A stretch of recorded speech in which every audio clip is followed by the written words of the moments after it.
It was a bad day. Spring was beautiful, a perfect time to travel, and I had planned a trip. But that morning, before I could leave, Jack called me. He was the head of a special police team. He said a man named Luo Jixin wanted to meet me. If it had been anyone else, I might have said no or gone on my trip first. But I couldn't wait to see Luo Jixin. He had only a few hours left to live until 4 o'clock that afternoon. Everyone knew this. It was in all the newspapers. Luo Jixin was a prisoner waiting to be executed. He was sentenced to death for killing his younger brother, Luo Jiqian. This case was very famous. Luo Jixin tried to fight the decision, but the court said the original sentence was correct. The case had many secrets, which made it interesting. Even I, who was not part of the case, read about it because I was curious. But I only read newspapers and I had never met Luo Jixin. So, I didn't find anything new. I was confused because Luo Jixin seemed to have no reason to kill his brother. Luo Jixin was very rich. He had a lot of money from his family, and he also managed a lot of money for his brother. His younger brother, Luo Jiqian, went to study in America when he was young.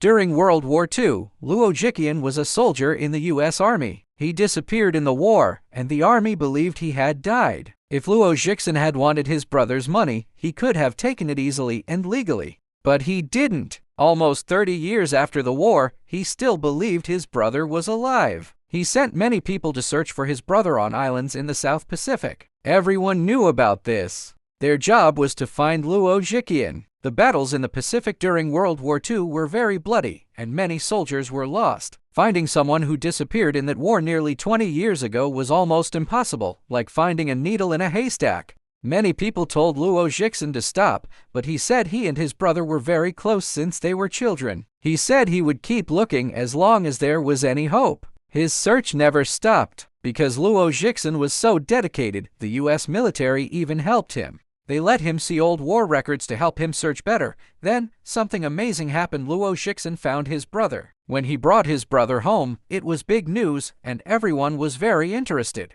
But an even bigger story came next. 3 days after they returned, Luo Jixin killed his brother. He pushed Luo Jiqian off a high cliff. At least 7 people saw him do it, and 20 more heard Luo Jiqian's loud scream as he fell. Luo Jiqian's body was never found.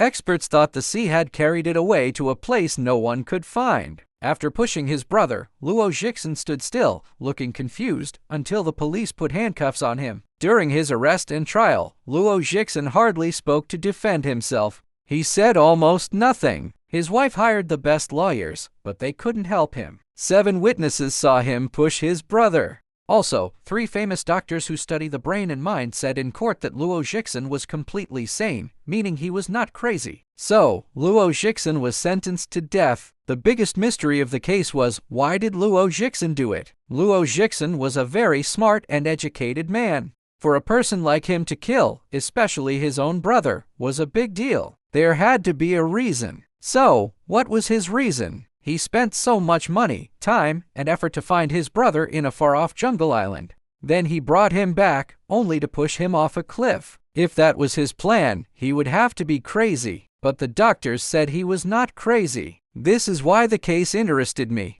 I found and read every piece of information about it. Luo Jixin said very little after he was arrested. So, his wife, Madame Bai Zhuqiang, was the main person who talked about the case. Madame Bai gave many interviews. She strongly said her husband was innocent. She talked about how hard he worked for years to find his brother. She also spoke about how happy he was when they met again. Her stories were clear and touching. In her many talks, she remembered every small detail. Everything she said showed that Luo Jixin had no reason to kill his brother. But her words could not save him. At that time, I had an idea. Maybe the person Luo Jixin brought back from the island was not his brother, but someone else. When he found this out, the shock made him kill the wrong person. But my idea was wrong. All the proof, like fingerprints and how the man looked, showed that the man Luo Jixin brought back was truly Lieutenant Luo Jiqian, the missing U.S. Army officer. It could not have been anyone else. So, why Luo Jixin killed his brother was still a big secret. I thought this mystery would never be solved. But then, the police told me that Luo Jixin wanted to see me. Hours before he was to die, he suddenly asked for me. I am not a famous person, just an ordinary one. but I have solved many strange and difficult cases. If Luo Jixin wanted to see me just before his execution, he must have a very hard problem to solve. I said yes to Jack and canceled my trip. In Jack's office, I met a high-ranking police officer. I had argued with him many times before. He spread his arms wide and said, "Welcome, welcome, savior of those in trouble." He sounded a little angry. I gave a small smile and said, "Luo Jixin must be a little crazy if he thinks I'm like a priest." Jack said, "I don't know about that. He doesn't have much time left. Let's go see him." Jack didn't find my joke funny. We left the police station and went to the prison.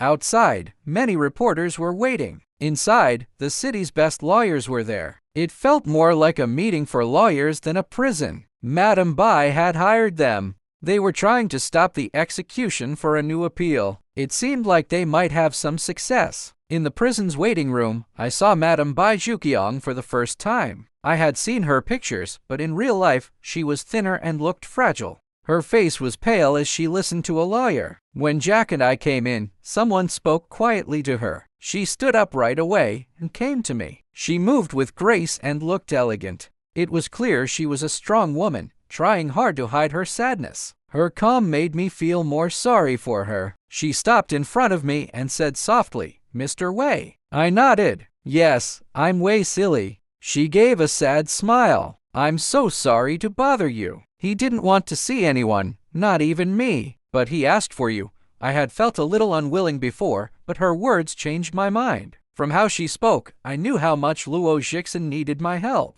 The main person in such a strange case wouldn't ask to see a stranger like me and refuse his own wife unless he had a very important reason. "Don't worry, Mrs. Luo," I said quickly. "I'll do everything I can to help him." Tears filled by Zhuqiang's eyes. "Thank you, Mr. Wei. I believe he is innocent." At that moment, I didn't know what to say to make her feel better. Jack was already telling me to hurry, so I moved on.